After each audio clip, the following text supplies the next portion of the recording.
Pinupuri ka namin, O Diyos, Ama, Anak, at Espiritu Santo.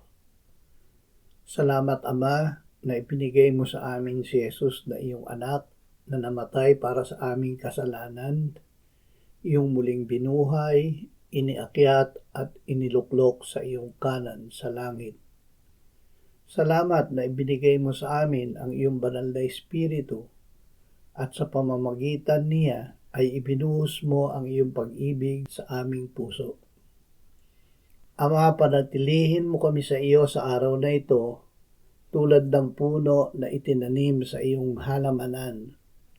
Salamat na ito ang kalooban mo para sa amin, kaya't ang aming paggawa ay bibigyan mo ng iyong kapangyarihan at mamumunga ng iyong bunga sa pamamagitan ni Jesus, kaisa ng banal na Espiritu. Amen.